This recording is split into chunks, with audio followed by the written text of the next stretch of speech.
گزشتہ آیات میں حضرت یوسف علیہ السلام کا خواب آپ کے سامنے بیان ہوا۔ حضرت یوسف علیہ السلام نے خواب میں دیکھا کہ 11 ستارے، چاند اور سورج ان کے سامنے سجدہ کر رہے ہیں۔ حضرت یعقوب علیہ السلام سے اس کا تذکرہ کیا۔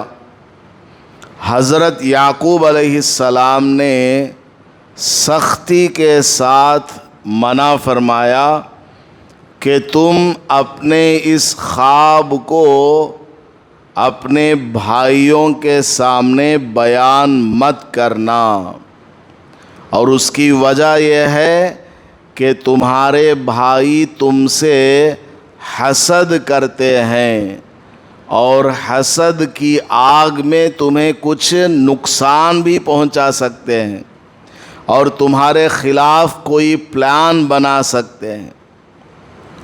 تو یہاں سے ہمیں ایک سبق یہ ملتا ہے کہ اگر آپ کو کوئی نعمت حاصل ہے، اس کو لوگوں میں ظاہر کرتے نہیں پھرنا۔ آپ کے اکاؤنٹ میں 10 لاکھ روپیہ ہے، اب آپ سب کو دکھاتے پھر رہے ہیں، دیکھو بھائی میرے اتنے پیسے۔ آپ کے پاس فلاں فلاں پلاٹ ہے، جو بھی دوست آتا ہے اس کو دکھاتے ہیں، وہاں میرا ایک پلاٹ ہے، ادھر 2 کنٹے ہیں، قبرستان کے پیچھے 3 کنٹے ہیں۔ اس سے کیا ہوگا؟ نظر لگ جائے گی۔ اللہ تعالیٰ نے آپ کو جو دیا ہوا ہے بلا ضرورت اسے ظاہر کرتے نہیں پھرنا۔ جو دیا ہے رکھو، اللہ کا شکریہ ادا کرو، اس کا جو بھی حق ہے اس کو ادا کرو۔ مال دیا ہے اس کا حق کیا؟ زکوٰۃ دیا کرو، صدقہ دیا کرو، ضرورت مندوں میں، مسجدوں میں، مدرسوں میں ضرورت کے بقدر خرچ کرو۔ لوگوں میں بیان کرتے نہیں پھرنا کہ میرے پاس یہ ہے وہ ہے۔ بعض لوگوں کی زبان خاموش نہیں رہتی، کوئی بھی اچانک اس کے پاس چیز آ جائے فوراً واٹس ایپ میں میسیج کرتا، معلوم تجھے کل کیا ہوا کہ رات میں، ایسا کر کے اس کو ساری راز کی بات سنا دیتا ہے۔ اب اس سے کیا ہوگا؟ سامنے والے کے دل میں خواہش ہوگی، ارے انہیں فقیر میرے بیٹے کو اتنے پیسے مل گئے ہیں، مجھے نہیں ملے نا۔ اب وہ آپ کے پیچھے پڑے گا اور آپ کے پاس جو 1 لاکھ روپیہ ہے اس کو خرچ کرانے کی ترتیب بنائے گا، یا کسی بھی طرح اس سے وہ قرض کے شکل میں لینے کی کوشش کرے گا اور نقصان ہو جائے گا۔ بہرحال اللہ تعالیٰ نے آپ کو جو نعمت عطا فرمائی ہے اس کو لوگوں میں بلا ضرورت ظاہر نہیں کرنا۔ اگر کبھی ضرورت پڑ گئی وہاں تو بولنا ہے۔ مثال کے طور پر آپ کے پاس رشتہ آیا، ایک لڑکی کا رشتہ آپ کے پاس آیا، اب آپ کے لڑکے کے بارے میں پوچھ رہے ہیں، تمہارا بچہ کیا کرتا ہے، کیا نہیں کرتا، آپ کیسے ہیں، آپ کا بیک گراؤنڈ کیا ہے، تب بولنا پڑتا ہے کہ ہماری فلاں فلاں زمین ہے، فلاں فیکٹری ہے، بینک میں ہمارے بچے کے نام پر اتنا پیسہ ہے۔ یہ سب ضرورت کے وقت میں ظاہر کرنے والی چیزیں ہیں، بلا ضرورت لوگوں میں بیان کرتے نہیں پھرنا ہے۔ تو یہاں سے ہمیں ایک بات یہ بھی سمجھ میں آئی۔ خیر، حضرت یعقوب علیہ السلام نے سختی سے منع کر دیا اپنے بیٹے کو کہ بیٹا اپنا یہ خواب بھائیوں کے سامنے بیان مت کرنا، ورنہ وہ تمہارے خلاف کوئی پلان بنائیں گے۔ اور حضرت یوسف علیہ السلام کو بشارت بھی دی۔ آگے چل کر کے حضرت یعقوب علیہ السلام نے کہا کہ جس طرح تم کو اللہ تعالیٰ نے اس خواب کے ذریعے ایک خوشخبری دی ہے۔ اس کا مطلب تو حضرت یعقوب علیہ السلام کے ذہن میں ہے، لیکن یوسف کو نہیں بتلائے، اشارے سے سمجھایا کہ بیٹا جس طرح اللہ نے تم کو اتنی چھوٹی عمر میں ایسا شاندار خواب دکھلایا ہے، تو آگے چل کر تم کو اللہ تعالیٰ نبی بھی بنائے گا۔ حضرت یعقوب علیہ السلام نے اپنے بیٹے یوسف سے کہا آگے چل کر اللہ تعالیٰ تمہیں منتخب کرے گا، چنے گا، اپنے خاص بندوں میں شامل کرے گا۔ اور ایسے ہی یہ جو تم نے خواب دیکھا ہے اور اس کا مطلب مجھ سے تم معلوم کر رہے ہو، بیٹا ایک وقت ایسا آئے گا اللہ تعالیٰ خود تم کو خواب کی تعبیر سکھا دے گا، تم کو کسی سے پوچھنے کی ضرورت نہیں پڑے گی، اللہ تبارک و تعالیٰ خود تم کو خوابوں کا مطلب سمجھا دے گا۔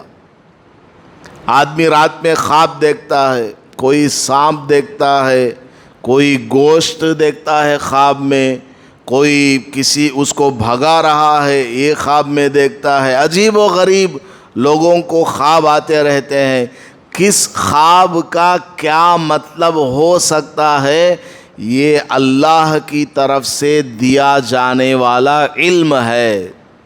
کتابوں کو پڑھ کر یہ علم آتا نہیں ہے، کتابوں میں لکھا ہوا ہے، بڑے بڑے اللہ والوں نے خواب کا معنی لکھا ہوا ہے کہ بارش کو خواب میں دیکھا تو اس کا کیا مطلب، پانی کو خواب میں دیکھا اس کا کیا مطلب، پانی ہے، دن میں دیکھا تو کیا معنی، رات میں دیکھا تو کیا معنی، رکا ہوا پانی دیکھا تو کیا مطلب ہے، فلو ہونے والا پانی دیکھا تو کیا مطلب ہے، میٹھا پانی دیکھا تو کیا مطلب ہے، سمندر کا نمکین پانی دیکھا تو کیا مطلب ہے۔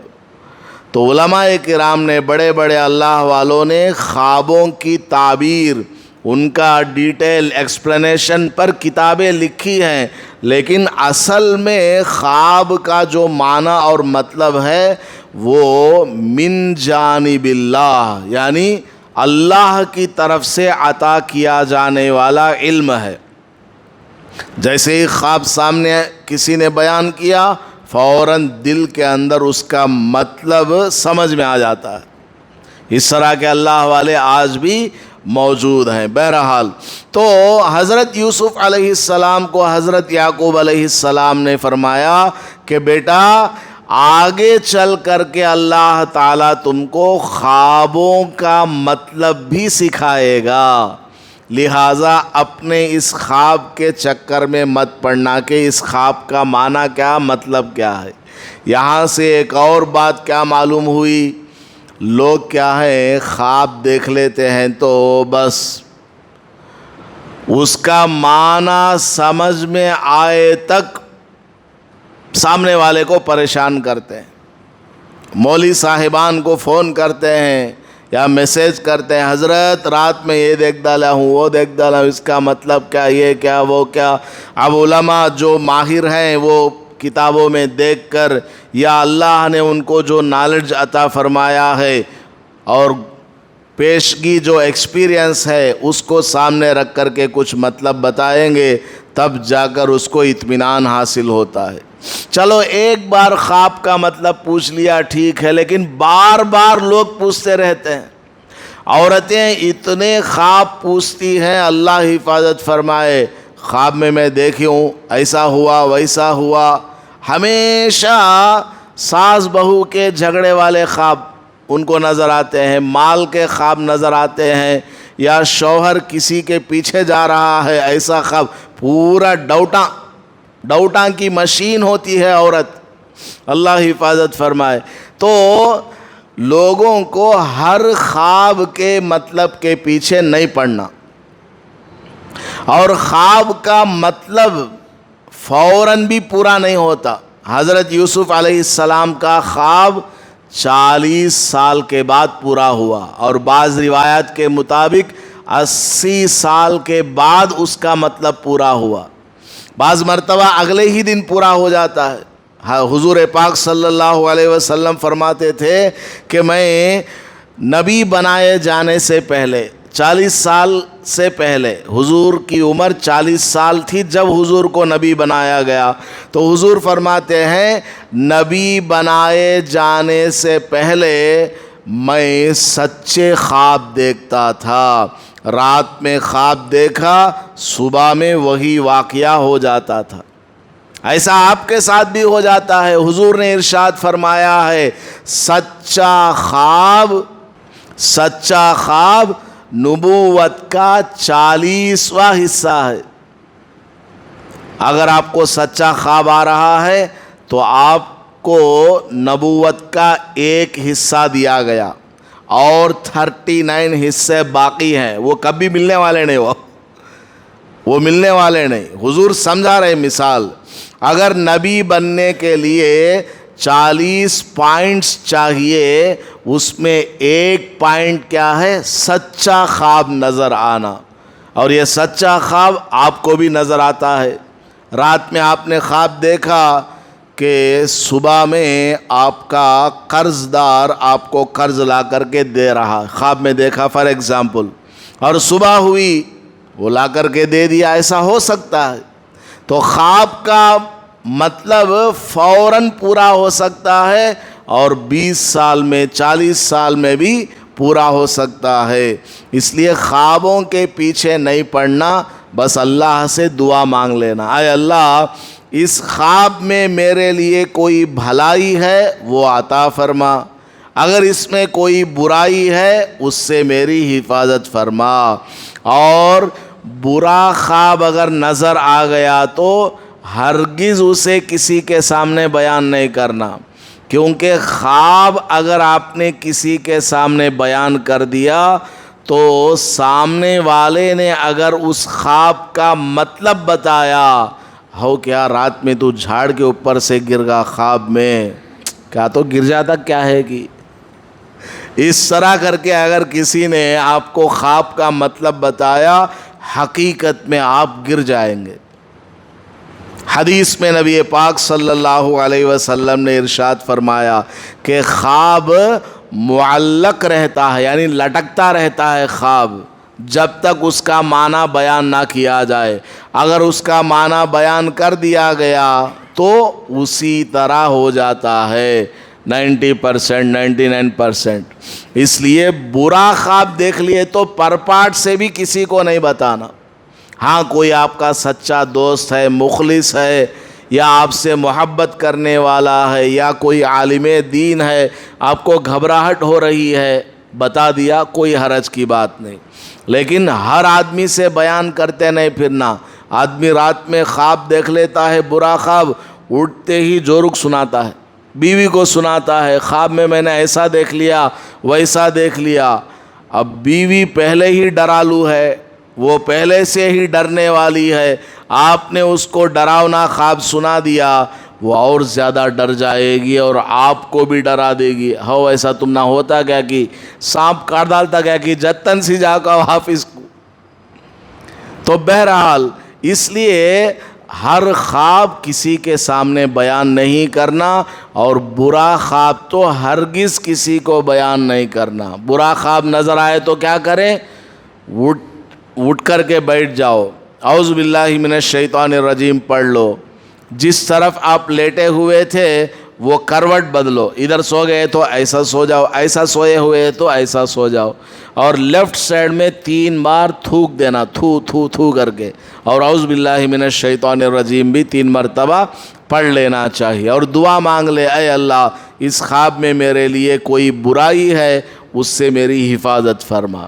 بہرحال حضرت یعقوب علیہ السلام نے حضرت یوسف علیہ السلام کو نصیحت کی کہ بیٹا آگے چل کر ایک وقت ایسا آئے گا کہ خواب کا علم اللہ تعالیٰ تم کو عطا کرے گا۔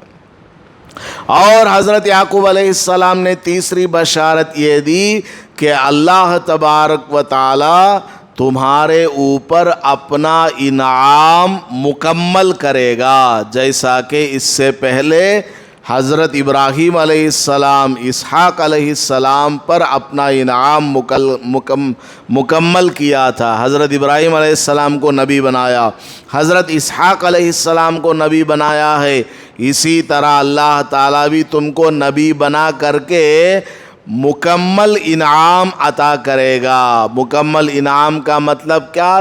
دنیا کی نعمتیں بھی تم کو عطا کرے گا۔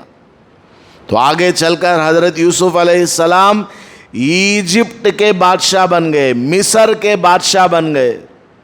آگے چل کر کے حضرت یوسف علیہ السلام کو بادشاہت نصیب ہو گئی۔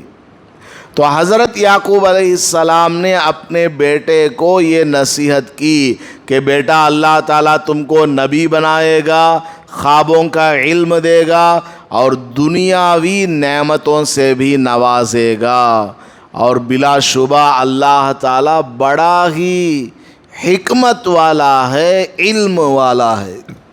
اللہ تعالیٰ کس کو کب کیا دینا معلوم ہے۔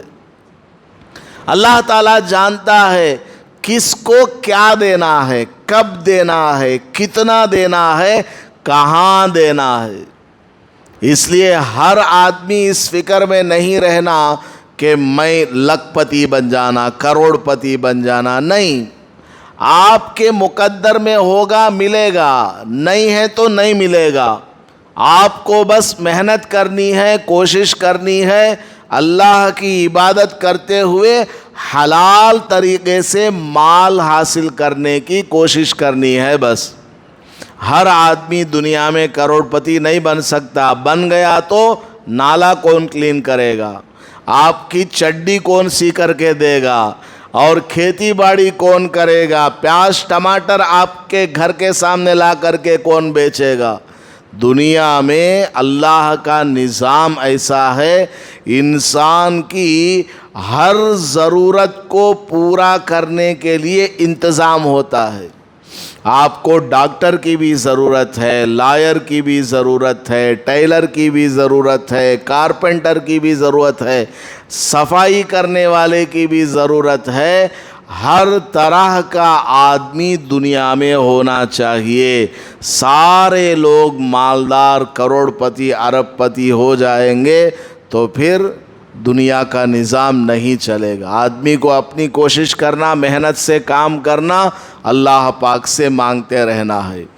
بہرحال آگے حضرت یوسف علیہ السلام کو یہ نصیحت کر دی کہ بیٹا اللہ تبارک و تعالی حکمت والا ہے اور علم والا ہے۔ حضرت یوسف علیہ السلام کے ساتھ آگے چل کر جو حالات پیش آ سکتے ہیں اس کے لیے ایک زبردست نصیحت ہے کہ بیٹا تم کو اللہ نبی بنائے گا۔ کب بنائے گا؟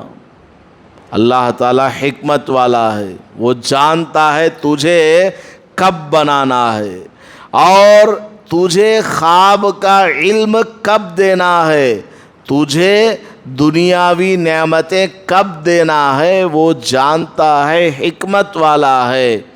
اس لیے تم صبر کرتے رہو، اپنا کام چلاتے رہو۔ تو حضرت یعقوب علیہ السلام کی نصیحتیں ہمارے لیے بھی انتہائی مفید ہیں۔ اس لیے بعض لوگ کیا ہے، فکر مند ہو جاتے ہیں، ٹینشن اپنے دماغ میں، وہ رشتہ ہماری بچی کو ملا نے حضرت ذرا دعا کرو، بیکار روتے ہی کئی کو رونا سو، کیا بات سے رونا، وہ رشتہ نہیں مل رہا، جانے دو دوسرا دیکھو، کیا دنیا میں وہی ایک لڑکا ہے، اور بھی لڑکے ہیں، کوئی نیک لڑکا دیکھ لو، کوئی اچھا مناسب رشتہ دیکھ لو، نہیں انہیں چھونا نہیں ہوتا۔ دنیا میں انسان کی ہر تمنا پوری نہیں ہوتی، دنیا انسان کی ہر تمنا پوری ہونے کی جگہ نہیں ہے، ہر تمنا پوری ہوتی ہے جنت میں بس۔ دنیا ہے، کبھی گرم کبھی ٹھنڈا، کبھی دن کبھی رات، کبھی غم کبھی خوشی، کبھی مالداری کبھی تنگ دستی، کبھی عزت کبھی ذلت، کبھی صحت کبھی بیماری، کبھی گھر پہ کبھی بازار میں۔ آدمی کو اس چکر میں نہیں رہنا کہ ووچ مجھے ہونا نہیں ہوتا، بس کوشش کر سکتے ہیں. کوشش کرو، اللہ سے مانگو، اے اللہ میں نے فلاں نوکری کے لیے اپلائی کیا ہے، اے اللہ وہ نوکری مجھے مل جائے تو بہت اچھا رہے گا، اے اللہ میری تجھ سے دعا ہے. خوب مانگو، رو رو کر کے مانگو، ڈیلی مانگو. لیکن دعا مانگتے مانگتے بھی دل میں کیا رہنا، اگر اللہ نے وہ نہیں دیا تو میں یہ سمجھوں گا کہ وہ میرے لائق نہیں ہے، یا میں اس کے لائق نہیں ہوں، اس میں میرا فائدہ نہیں ہے. کل رات میں تراویح میں یہ آیت آئی، عسیٰ ان تکرہوا شیئا وہو خیر لکم وعسیٰ ان تحبوا شیئا وہو شر لکم. آخری بات بول رہا ہوں. بہت سی دفعہ آدمی ایک چیز کو پسند کرتا رہتا ہے، وہ نوکری مجھے مل جانا، وہ رشتہ مجھے مل جانا، وہ گھر مجھے مل جانا. اللہ تعالیٰ فرماتا ہے بہت سی دفعہ جس چیز کو تم پسند کرتے ہو وہ تمہارے لیے نقصان دینے والی ہوتی ہے، اور بہت سی دفعہ تم ایک چیز کو ناپسند کرتے ہو وہ چیز تمہارے لیے فائدہ پہنچانے والی ہوتی ہے. ٹانک ہے، کڑوی ہے، اچھی لگتی کیا؟ نہیں لگتی. اور گلاب جامن ایک دم میٹھا ہے، بڑا مزہ آتا کھانے میں، لیکن آپ شوگر پیشنٹ ہیں، اب آپ گلاب جامن کھائیں گے، پسندیدہ چیز ہے لیکن آپ کو نقصان. وہی آپ ٹانک پیئیں گے، کڑوی چیز ہے، آپ کو پسند نہیں، اس میں فائدہ ہے آپ کے لیے. سمجھ میں آیا کہ نہیں آیا؟ اس لیے آدمی کو ہمیشہ پازیٹیو نیگیٹیو ہر اعتبار سے سوچنا چاہیے. اللہ سے مانگو، اے اللہ مجھے ووچ نوکری ہونا، خوب مانگو، رو رو کر کے مانگو. اللہ تعالیٰ نے چاہا وہی نوکری آپ کو دے دے گا. اگر وہ نوکری نہیں مل رہی ہے، آپ کی دعا میں کوئی کمی نہیں، عبادت میں کوئی کمی نہیں، پھر بھی وہ نہیں مل رہی ہے، ایک حد تک کوشش کرنے کے بعد چھوڑ دینا، دوسرا کوئی راستہ کوشش کرنا، اللہ سے مانگنا. اے اللہ میں اتنے دنوں سے کوشش کر رہا ہوں اور تجھ سے مانگ بھی رہا ہوں، مجھے یہ نہیں مل رہی ہے، اے اللہ اگر میرے لیے اس کے علاوہ کسی اور جگہ نوکری ہے تو میرے دل و دماغ میں اس طرف کا خیال ڈال دے. ہر چیز اللہ سے مانگنا. اگر پیر میں جو جوتا پہنتے ہیں اس کا تسمہ ٹوٹ گیا، تسمہ یعنی دو انگلیوں کے بیچ میں جو پٹی ہوتی ہے وہ بھی اگر ٹوٹ گئی، اللہ سے مانگنا، اے اللہ میرا چپل، میری جوتی ٹوٹ گئی ہے، میری مدد فرما. دعا مانگو پھر آگے بڑھو کام کرنے کے لیے. ہمارے استاد حضرت مولانا مفتی خلیل الرحمن صاحب آج سے 25 برس پہلے ہمیں سمجھائے تھے، نصیحت کیے تھے کہ بیٹا ہر چیز اللہ سے مانگو، ہر کام میں اللہ سے مدد طلب کرو، کوئی بھی کام کرو اللہ کا نام لو، اس میں تمہارے لیے فائدہ ہے، کسی اور جانب تمہاری توجہ نہیں ہونی چاہیے، اللہ سے مانگنے کی عادت بناؤ. بہرحال اللہ تعالی ہمیں قرآن کریم کو صحیح سمجھ کر عمل کرنے کی توفیق عطا فرمائے. آمین. وآخر دعوانا الحمد للہ رب العالمین.